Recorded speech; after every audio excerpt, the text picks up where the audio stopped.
안녕하세요. 줄셉의 줄리입니다. 네, 제가 늘 여러분들에게 우리 아이들 영어 교육시킬 때 있어서 돈은 정말 많이 들지 않으면서 효과는 제대로인 영어 원서책 읽기에 대한 중요성을 정말 많이 말씀드리고 있는데요. 그럼 오늘은 도대체 어떻게 읽히면 효과적으로 우리 아이들에게 영어 원서책을 읽힐 수 있는지 제가 추천해드리고 싶은 노하우에 대해서 한번 슬슬 이야기 나눠보도록 할게요. 첫 번째 노하우는 무조건 아이랑 엄마나 또는 아빠가 같이 읽으시라는 거예요. 어차피 아이가 아직 글을 떼기 전인 그 유아기 나이 때 엄마나 아빠가 읽어주실 수밖에 없는 상황이실 텐데, 그러면 이제 이때 많은 부모님들께서 여쭤보시는 것이 도대체 몇 살까지 읽어줘야 되냐, 이제 이런 거를 질문 많이 하시거든요. 근데 여기에 대한 저의 명쾌한 답은 아이가 원할 때까지라는 답을 드리고 싶어요. 가끔 보면 아이가 초등학교 고학년이 됐는데도 아직까지 엄마한테 읽어달라 한다고 이제 그걸 좀 걱정하시는 부모님들이 종종 계시는데요. 저는 정말 이런 가정인 경우는 정말 부모님이 복 받으셨다고 생각해요. 아이들은 대부분 나이가 자라면 자랄수록 뭔가 본인들이 이제 엄마 아빠랑 뭔가 함께 했을 때 그게 별로 즐겁지 않고 편하지 않으면 뭔가를 절대 같이 하려고 하지 않아요. 그게 이제 초등학교 고학년만 돼도 나타나는 현상인데, 뭐 우리 어린 시절들 한번 떠올려 보셔도 확 와닿지 않으신가요? 그런데 이렇게 초등학교 고학년이 됐는데도 뭐 엄마에게 이제 계속 책을 읽어달라고 한다는 건 그 아이가 느꼈을 땐 엄마랑 함께 있는 시간이 편하고 좋다라는 거죠. 이제 그만큼 아이랑 엄마가 사이가 좋다라는 이제 그런 뜻이기 때문에 정말 누구나 다 이게 부러워할 만한 상황인 거거든요. 저희 아이 같은 경우도 이제 곧 12살이 되는데 하루 마무리의 가장 마지막 책은 아직 저에게 이제 읽어달라고 하는데, 그게 뭐 한 장이 됐든 뭐 한 챕터가 됐든 상관없이 이제 마지막은 제가 아이에게 아직까지 책을 읽어주고 있어요. 물론 아이의 현재 리딩 레벨이 상당히 높아졌기 때문에 제가 뭐 저희가 지금 즐겨 있는 그런 책들을 영어로 소리내서 읽어준다는 건 정말 불가능에 가깝고 엄두도 나지 않지만 하루 마무리 속에 제가 읽어주는 그 책들은 저희가 뭐 저희 아이가 어렸을 때 정말 좋아했던 그런 책들이라든지 아니면 좀 잔잔한 그런 스토리를 가지고 얘기를 편하게 나눌 수 있는 이제 그런 책들 위주로 읽어주고 있는데요. 제가 저희 아이 유아기 또 초등 저학년 때까지 매일 밤마다 그렇게 막 몇 시간씩 주구장창 그렇게 책을 읽어주던 그 일상을 살아갈 때는 아이랑 이렇게 살 맞대가면서 책을 이렇게 몇 시간씩 읽는다는 게 그렇게 특별하고 막 소중하다라는 그걸 그때는 느낄 새가 없었던 것 같아요. 그냥 막 전투적으로 어떻게 보면 열심히 막 열정적으로 그렇게 읽어주면서 하루하루를 제가 보냈던 것 같은데, 이제 저희 아이가 이렇게 훌쩍 자라서 고학년이 되고 아이가 본인이 좋아서 읽는 책들의 수준도 자꾸 높아지다 보니까 제가 읽어줘야 할 이유가 이제 점점 사라져가는 지금 이제 이 시점에 와서는 제가 아직까지도 아이에게 이렇게 책 한 줄, 뭐 책 한 장이라도 읽어줄 수 있는 이 자체가 굉장히 이제 소중하고 앞으로 점점 더 오기 힘들 것 같은 이제 그런 특별함이 자꾸 느껴지더라고요. 제가 여기서 말씀드리고 싶은 건 뭐냐면, 아이가 어린 시절부터 매일매일 차곡차곡 엄마랑 함께 책 읽는 시간을 채우면서 자란 아이들은 나이가 자라고 고학년이 돼서도 부모와 함께 그 대화를 지속적으로 해오면서 관계가 굉장히 돈독할 가능성이 높다는 거예요. 부모랑 아이가 원팀이 돼서 이제 뭔가 아이의 장래를 위해서 계획하고 뭐 실천하려고 하는 그 시기가 이제 초등 고학년 이후 정말 그 사춘기, 이제 그때가 정말 그게 중요한 때인데, 사실 그때 부모랑 아이가 이제 관계가 좀 매끄럽지 못하면 결국 그 좋은 계획들, 그리고 아이가 어렸을 때 굉장히 똘똘하고 정말 모든 걸 갖췄는데도 그때 이제 그런 것들이 계획대로 잘 되지 않고 굉장히 힘든 경우들이 또 주위에 생각보다 많거든요. 근데 그런 경우들 좀 속사정을 좀 보면 어렸을 때부터 부모랑 이제 아이가 뭐 책이나 그런 독서 교육을 꾸준히 해온 경우보다는 좀 뭐랄까요, 맹목적으로 그런 교육, 그러니까 사교육 이런 거에 이제 막 매진해서 오다 보니까 아이가 그런 공부에 있어서는 이제 수준이 상당히 높아졌지만 이미 관계에서는 좀 아이가 뭐 부모랑 뭔가 불편함이 있다거나 이제 그러다 보니까 대화가 잘 되지 않고, 그래서 결국에 그동안 쌓아왔던 것들이 이제 물거품이 되는 그런 경우들도 생각보다 주위에 굉장히 많더라고요. 아이들이 어릴 때 보면 우리 어른들이 생각하는 것보다 훨씬 더 엄마나 아빠랑 뭔가 같이 하고 싶어 하고 또 그 같이 하는 걸 굉장히 좋아하거든요. 한번 생각해 보시면 하루 일상 중에 아이가 한 번씩 같이 놀아달라고 다가오기도 하고 또 보채기도 하고 그럴 때가 꼭 있을 텐데요. 우린 또 그때그때마다 바쁘다고 또는 뭐 당장 지금 눈에 보이는 거 처리해야 돼서 아이한테 뭐 나중에 해주겠다 그러고 그 바램을 다 채워주지 못할 때가 대부분이죠. 이제 그러고 나면 아이가 나중에 잠들고 나서 밤에 그 잠자는 거 보면 왠지 또 미안해지고 내일은 내가 또 좀 잘 놀아줘야지 또 이런 생각을 하는데 다음날 되면 또 똑같잖아요. 이게 결국 아이 마음에는 또 그때 꼭 필요한 그 부모와의 어떤 정서 교감이 좀 부족해서 뭔가 모르게 부정적인 감정이 조금씩 쌓이기도 하고, 또 엄마나 아빠 입장에서는 또 그때그때마다 내가 아이에게 해주지 못했던 것, 그런 것 때문에 뭔가 모르게 좀 미안하고 그 죄책감이 또 조금씩 쌓여서 감정적으로 별로 그게 좋지 않거든요. 그런데 또 그렇다고 해서 우리 아이들이 원하는 대로 뭐 시간적인 부분이나 에너지에 있어서 우리가 다 그걸 채워줄 수 없기 때문에 제가 여기서 드리고 싶은 제안은 우리 엄마나 아빠들이 그래 내가 내 아이에게 막 몸으로 놀아주고 시간을 그렇게 원껏 써줄 순 없지만 책만은 제대로 읽어주자, 이제 이 마음을 한번 가져보시라는 거예요. 사실 책을 읽어주는 게 또 어떻게 보면 또 편하거든요. 우리가 앉아서 읽어줘도 되고 또 누워서 읽어줘도 되기 때문에 아이가 막 원하는 대로 몸으로 놀아주는 게 사실은 체력적으로 보통 힘든 일이 아니잖아요. 그리고 아이가 그 엄마 아빠랑 같이 함께하길 원할 때마다 우리가 그 시간을 낸다는 게 참 쉬운 게 아닌데, 이제 그럴 때 내가 아이에게 책만은 오늘 꼭 읽어주자, 이제 이런 마음으로 매일매일 이제 그걸 실천하셔서 책 읽는 시간 동안 아이랑 눈도 자주 맞춰 주시고 또 살도 부대껴 가면서 그 책 읽는 시간을 자꾸 아이에게 좋은 기억으로 남겨주시기, 이제 이게 결국 아이 입장에서는 책을 읽으면 엄마나 아빠랑 함께 할 수 있구나, 책은 참 기분 좋은 거구나, 이제 이런 감정이 아이에게 차곡차곡 쌓일 수 있도록 그런 경험을 아이에게 주시라는 거 제가 말씀드리고 싶어요. 두 번째 노하우는 세이펜 사용에 관한 건데요. 이 세이펜을 사용하는 것이 좋은지 아닌지에 대해서 늘 궁금해하고 관심을 갖고 계신 분들이 많으시더라고요. 우선 이 부분에 대한 저의 대답을 드리면 그냥 간단 명료하게 저는 권장하지 않는다라고 말씀을 드리고 싶고요. 저 또한 일부러 세이펜을 사용하지 않았었는데 세이펜 사용에 관한 얘기다 보니까 아무래도 그 대상 연령이 이제 어린아이들인 경우가 많을 텐데요.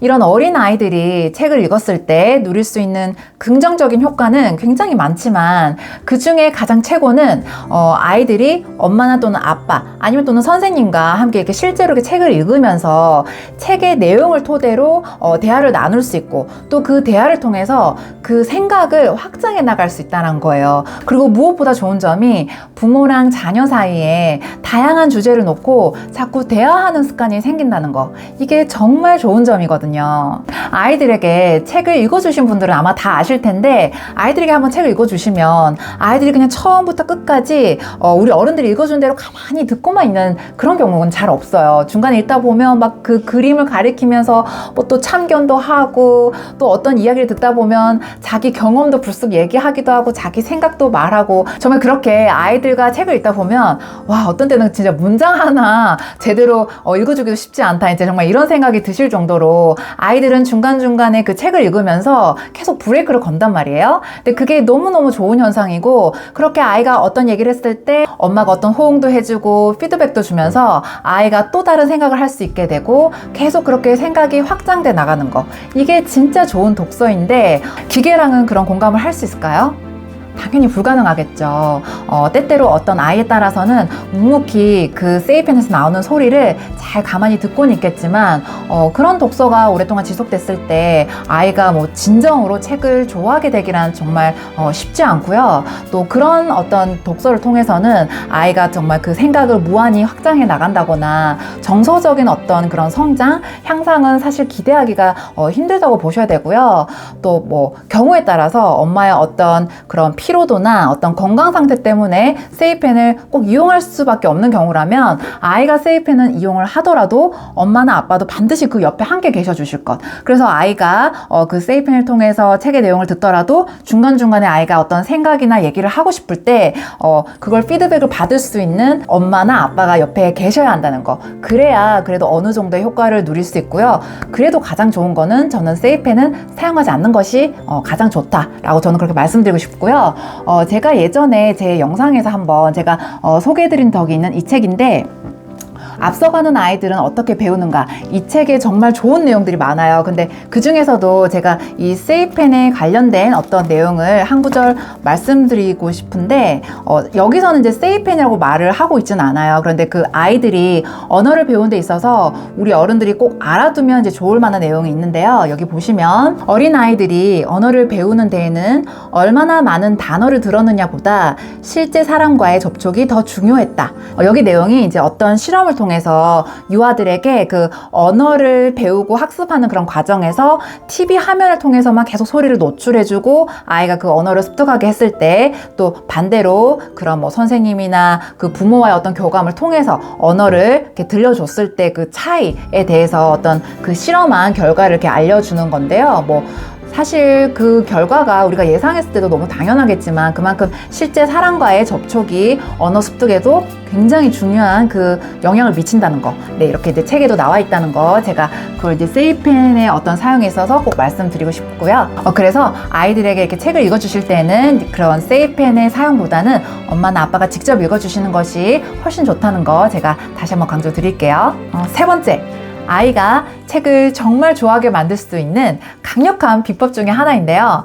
아이가 싫어하는 그 어떤 것을 찾으셔서 그 시간을 책 읽는 시간으로 대체해 주실 것. 예를 들면 아이들이 그 영유아기 시절에 잠투정이 심한 아이들이 굉장히 많잖아요.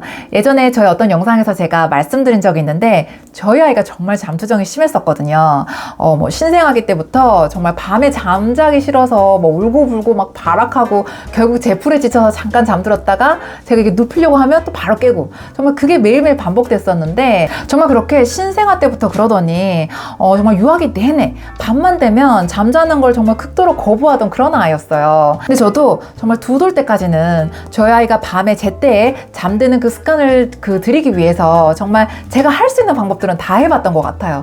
그런데 그러니까 아무리 봐도 정말 그 2돌 그때까지는 아이가 밤에 잠드는 걸 굉장히 힘들어하고 저도 힘들고, 이제 그러다 보니까 저도 자꾸 아이에게 혼내는 일이 생기고 이게 마음이 자꾸 안 좋더라고요. 그래서 제가 그 어느 시점에서 그냥 마음에 어떤 결정을 했어요. 그래, 그러면 밤에 잠자지 말자. 이제 이런 결정을 하고, 그 대신 밤에 잠을 자지 않는 대신 할 수 있는 단 한 가지는 책을 읽는 것. 이제 아이에게 이제 그런 설명을 하고, 비록 어리긴 했지만 그때 이제 충분히 어떤 그 언어의 어떤 소통은 됐기 때문에 밤에 잠자기 싫어? 그러면 엄마가 책은 읽어줄게. 근데 이것만 해야 돼. 다른 건 안 돼. 이제 이런 식으로 했을 때 잘 거야? 책 읽을 거야? 하면 아이는 당연히 책이라고 하죠. 그래서 이제 그렇게 시작했던 저희 어떤 그 밤 루틴의 이제 독서가 정말 그 유아기 내내 이제 그렇게 이어져서 정말 어느 정도였냐면, 정말 아이가 한 저녁 8시 때부터 이제 책을 이렇게 뽑아다 오기 시작해서 아이가 스스로 제풀에 지쳐서 잠을 자지 않은 한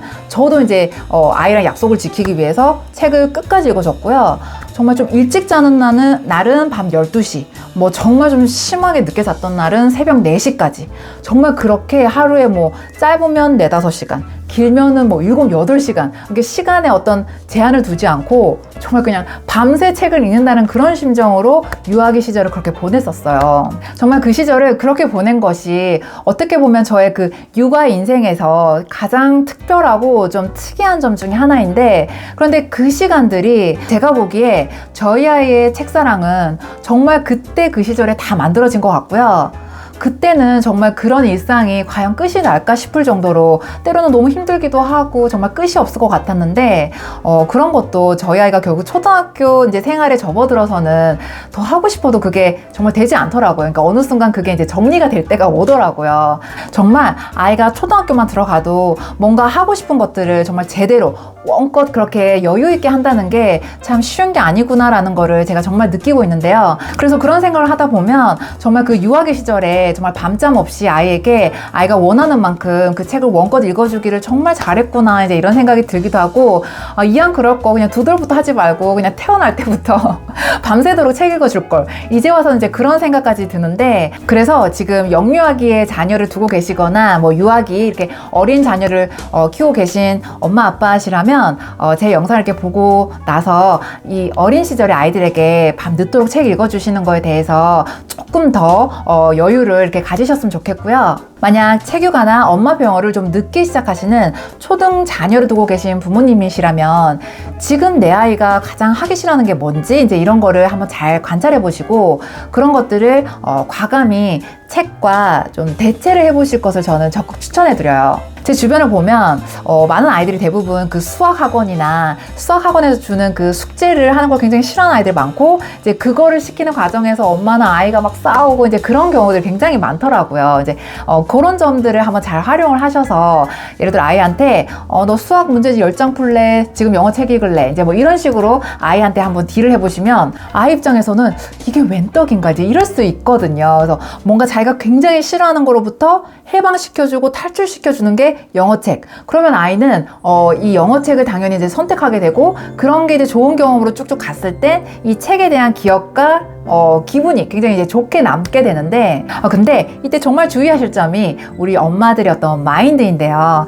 예를 들어서 이제 엄마 입장에서는 내가 진짜 수학 숙제도 빼줬다. 그러니까 넌 영어책을 정말 제대로 읽어야 돼. 이제 이런 생각이 있으시면 이게 오히려 아이한테 역효과가 날 수 있다라는 거예요. 이제 아이가 정말 영어책을 좋아하고 이게 습관이 되게 하려면 책에 대한 인상이나 그 책을 읽는 그 행위 자체가 정말 즐겁고 편안한 마음 상태가 돼야 되는데 이제 엄마가 막 눈에 레이저를 켜고 너 똑바로 자세 안 읽어? 내가 지금 너한테 수학 숙제도 빼줬는데 너 책을 이런 식으로 읽어? 이제 이런 식으로 되면 오히려 정말 조금 지나서는 나 차라리 그냥 수학할래 이렇게 될 정도로 책이 싫어질 수 있다라는 거예요. 그래서 이거는 정말 최악의 시나리오라고 저는 생각을 하고요. 아이가 정말 그 책 읽는 루틴이 늦게 시작하면 시작할수록 그 책에 흥미를 붙이기란 사실은 굉장히 힘든 일이에요. 그렇기 때문에 아이가 최대한 책하면 정말 즐겁고 편안한 그런 감정을 느낄 수 있도록 엄마가 정말 그 마인드를 좀 잘 이렇게 세팅을 하셔야 되고 그리고 한 가지 더 아이가 정말 즐겁게 그 책 읽는 습관을 갖기 위해서는 사실 그 무엇보다 중요한 것이 시간 확보이거든요. 근데 이제 시간 확보가 되려면 사교육이 많으면 많을수록 사실 현실적으로 굉장히 힘들어요. 이 책 읽는 게 정말 하루 일상 중에 시간 남을 때 읽어야지 이렇게 책을 읽어서는 정말 그 제대로 된 책의 어떤 그 효과는 기대하기란 사실 저는 굉장히 힘들다고 보고요. 책에서 그 우리가 얻을 수 있는 긍정적인 효과를 가져가기 위해서는 모든 걸 제쳐두고 책이 가장 우선이 되어야 그게 이제 가능한 건데 이제 그렇기 때문에 아이가 좀 어릴수록 특히 뭐 초등학교 저학년이라면 아이가 특히 싫어하는 어떤 사교육이 있다면 그런 거는 과감히 좀 정리를 하셔도 저는 어떨까 이제 이런 제안을 좀 드리고 싶고 책에서 아이가 정말 그 진정한 그 즐거움을 느낄 수 있도록 엄마가 해주는 것이 우선이다. 근데 이제 그렇게 하기 위해서는 또 아이에게 혼자 읽으라고 하는 것이 아니라 아이랑 엄마가 함께 그 책을 읽는 것 자체가 또 너무 중요하다는 점 또 다시 한번 강조 드릴게요. 이런 책 읽는 습관들이 아이가 좀 늦게 시작하면 시작할수록 아이의 어떤 그 책 나이에 있어서는 여전히 어린 나이이기 때문에 아이를 너무 큰 아이 취급하지 마시고 그 책 읽는 습관에 있어서는 그 중간에 건너뛰고 생략된 것들을 다시 아이와 함께 한다. 이제 이런 마음으로 시작하셨으면 좋겠어요. 네 번째 노하우. 이건 좀 제가 우리 엄마들의 그 자기계발 차원에서 좀 말씀드리고 싶은데요. 우리 엄마들이 그 영어책 소리내서 아이들에게 읽어주시는 그거 자체를 그 영어 소리내는 그 최고의 연습 시간으로 삼으시기. 네, 이렇게 한번 생각해 보시면 참 좋을 것 같아요. 우리 학생 시절을 한번 떠올려 보면 각 과목마다 그 날짜에 해당하는 번호 학생들을 선생님이 막 시켜서 문제 풀기도 시키시고 뭐 영어 시간 같은 경우는 영어 소리내서 읽기 이런 거 많이 시키셨잖아요. 근데 저도 그런 기억들이 있는데 그 막 반의 학생들이 그때 막 40명, 50명씩 있는데 이제 그 아이들 앞에서 서가지고 영어 그 긴 문장을 읽으면 뭐 괜히 읽을 수 있는 것도 잘 안 되고 막 괜히 부끄럽고 막 호흡 그 끊어읽기도 잘 안 되고 막 나중에 두통이 오잖아요. 저는 그런 경험들이 있거든요. 그런데 이렇게 이제 세월이 흘러서 우리가 뭐 다시 학교를 다닐 일도 없고 정말 그 영어 공부를 위해서 시간을 막 할애한다는 게 쉬운 건 아닌데 그렇다고 해도 정말 영어라는 그 언어는 여전히 정말 잘했을 때 메리트가 있고 우리 다 영어 정말 잘하고 싶잖아요. 그 마음을 우리 아이들에게 영어책을 소리내서 읽어주시면서 마음껏 연습하시는 거예요. 내가 아이를 위해서 영어책을 읽어주는 것 같지만 사실 돌이켜보면 나의 이 이상한 영어 발음을 누가 이렇게 재미있게 들어줄까 이제 이런 생각을 하면 정말 아이가 너무 고맙고 정말 나의 이런 이상한 영어 발음도 이렇게 들어줘서 참 고맙구나 이제 이런 생각이 들기도 하거든요. 이왕 아이에게 영어책 읽어주시는 거 정말 나에게도 도움이 되자 이제 이런 마음으로 아이들 영어 책부터 매일매일 소리 내서 한번 읽어보기 시작하시면 그게 또 차곡차곡 쌓여서 몇 년이 지났을 때 나에게 또 어떤 힘으로 돌아올지는 정말 모르는 거거든요. 사실 이건 저의 경험에 빗대서 말씀드리는 건데요. 저 또한 그런 마음으로 아이에게 정말 그 영어 책을 몇 년간 그렇게 읽어줬었고, 그렇게 몇 년간 쭉 키우다 보니까 영어가 오히려 학창시절 때보다 더 좋아지고, 더 좋아지니까 더 잘하고 싶고, 더 잘하고 싶어서 저 혼자 그렇게 또 영어 독학을 몇 년간지 하다 보니까 결국에는 이제 주변에 계시는 분들, 그 성인분들과 제가 영어 스터디 그룹을 제가 유료로 진행하면서 영어 원서 함께 읽기, 또 미드로 공부하기, 이제 그런 것들을 제가 쭉 해오고 있었는데요. 제가 그렇게 또 많은 분들과 그 성인 스터디를 통해서 그룹 원서 읽기 같이 했던 것을 내년에는 제 그 유튜브 채널에서 멤버십 전용으로 원서 하나를 정해서 한번 진행을 해볼까 지금 계획을 하고 있어요. 제가 그 같이 읽고 싶은 원서는 사실 이미 정해두기는 했는데 이거 제가 굉장히 좋아하는 책이고요. 저희 아이도 정말 좋아했었던 책인데 The Word That Saved My Life라고, 제가 이 책을 한 7번 정도는 읽은 책이에요. 정말 한 번 읽었을 때 그 감동도 너무 컸었고, 또 영어 공부 차원에서도 너무 좋았던 책이라서 이게 또 두께는 있지만 그렇게 많이 어려운 책은 아니어서 그 그룹 읽기로 하기도 참 좋았던 책인데, 그래서 이거를 제가 한번 제 유튜브 채널에서 멤버십 전용으로 내년에 한번 해볼까 하는 생각을 하고 있거든요. 그래서 혹시 그 원서 읽기에 좀 관심 있고 한번 해보고 싶다 하시는 분들은 나중에 저와 함께 그 멤버십 전용으로 제가 그 라이브 방송을 통해서 이런 그 원서 읽기 한번 해볼까 하는데 그때 같이 한번 참여해 보시면 좋을 것 같아요. 네, 오늘 이렇게 또 우리 아이들이 영어책을 좀 더 즐겁게 읽을 수 있는 방법들에 대해서 많은 이야기를 나눠봤는데요. 오늘 저희 얘기가 또 많은 도움이 되셨으면 좋겠고, 또 많은 도움이 되셨다면 구독과 좋아요 부탁드리고요. 그러면 저는 또 다음 시간에 뵙도록 하겠습니다. 바이!